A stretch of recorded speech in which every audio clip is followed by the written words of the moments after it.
makakapanood po, good evening po sa ating lahat. Una-una po, gusto ko pong pasalamatan ang lahat po ng sponsor po na tumulong po sa akin kung bakit nandito ako sa ganitong situation ngayon.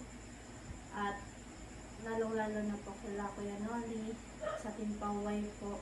Maraming salamat po sa inyo. Itong vlog na to, gusto ko lang pong malaman ng lahat na may nakita po akong vlog ni Kuya Aliman na against po sa akin.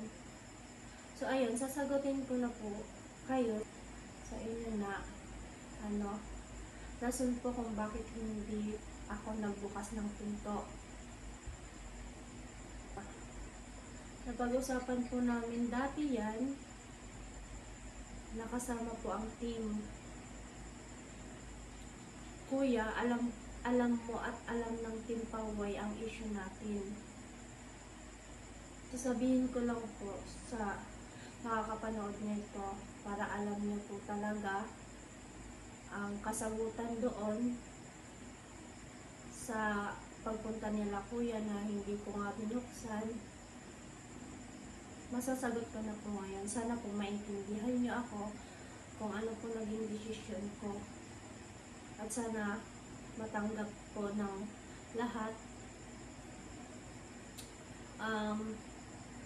Wala na po akong planong makipag-ayos po kay Kuya.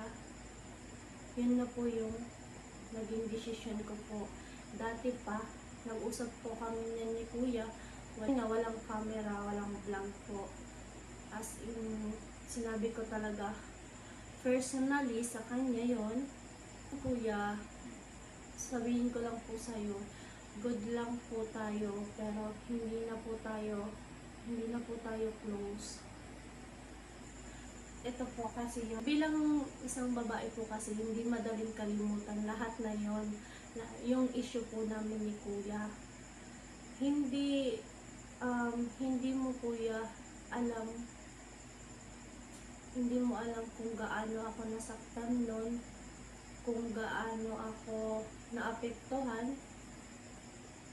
Araw mapagabi, umiiyak talaga ako dahil dun.